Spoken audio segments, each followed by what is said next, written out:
Hi guys, कैसे आप लोग? मेरा नाम अमित और आप देख रहे हैं रिव्यू मास्टर। गाइस मैं आज अनबॉक्सिंग एंड रिव्यू देने जा रहा हूँ। बाउली मूल फील है, यहाँ पे देख सकते हैं सॉफ्ट डिलीशियस कॉर्सिनोट विद द स्ट्रॉबेरी क्रीम। और ये स्ट्रॉबेरी फ्लेवर का है, यहाँ पे देख सकते हैं स्ट्रॉबेरी फ्लेवर का है, क्रीम यामी कॉर्सिनोट। और गाइस यहाँ पे एक चीज मैं आपको दिखा देना चाहता हूँ, ये ग्रीन नहीं है, ये रेड है। इसका मतलब है इस नॉन वेज है या एक कंटेंट यूज हुआ है। देख सकते हैं इसमें नॉर्मली केक में यूज कंटेंट यूज होता है, तो अगर आप वेज खाते हैं तो आप चेक कर सकते हैं। ऐसे ग्रीन का मतलब वेज होता है, अगर आप रेड या ऐसे ट्रायंगल रहेगा तो इसका मतलब है नॉन वेज है। गाइस ये देख के खरीदिएगा।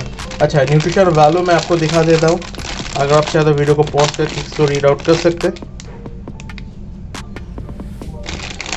और इसका प्राइस है 20 रुपीज़ और ये 45 ग्राम में आता है। इसको मैं लोकल मार्केट से खरीदा हूँ। ट्राई करो, डिस्क्रिप्शन बॉक्स में इसका बाय करने का लिंक दे देने का। गाइस नॉर्मली कॉर्सिनोट बाउली यम्मी होता है। इसके अलावा भी मैंने बहुत सारा बाउली का अनबॉक्सिंग किया है, आपको आई बटन में मिल जाएगा, आप जाके चेक कर सकते हैं। गाइस इसको ओपन कर लेता हूँ गाइस। और गाइस ऐसे वीडियो देखने के लिए अपना भाई चैनल मास्टर सब्सक्राइब करके रखिए, मैं आपको ऐसा अनबॉक्सिंग वीडियो देता रहता हूँ। गाइस तो गाइस चलिए देख लेते कैसा है।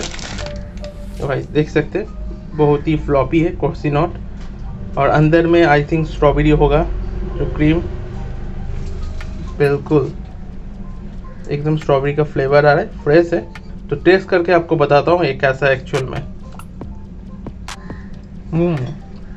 Guys too much yummy. ऐसा स्ट्रॉबेरी का जो जेली होता है एग्जैक्ट वही है। स्ट्रॉबेरी का जो फ्लेवर है स्ट्रॉन्ग है और कॉर्सिनोट के साथ अच्छा लग रहा है, मगर ज़्यादा ही स्वीट है। अगर आपको ज़्यादा स्वीट नहीं पसंद, आपको अच्छा नहीं लगेगा। अगर आपको स्वीट पसंद है और स्ट्रॉबेरी आपका फेवरेट है तो आपको बिल्कुल यम्मी लगेगा। गाइस एक बार ट्राई कीजिएगा। वीडियो कैसा लगा मुझे कमेंट करके बताइए। वीडियो अच्छा लगा तो एक लाइक कर दीजिए, और ऐसी वीडियो देखने के लिए अपना मेरा चैनल रिव्यू मास्टर सब्सक्राइब करके रखिए। मैं आपको ऐसा अनबॉक्सिंग रिव्यू वीडियो देते रहता हूँ। गाइस तो गाइस आज के लिए टाटा, टेक केयर, मिलता है अगले वीडियो में। गाइस वीडियो अच्छी लगे तो शेयर कीजिए, अच्छे रहिए, अच्छे खाइए। Start guys.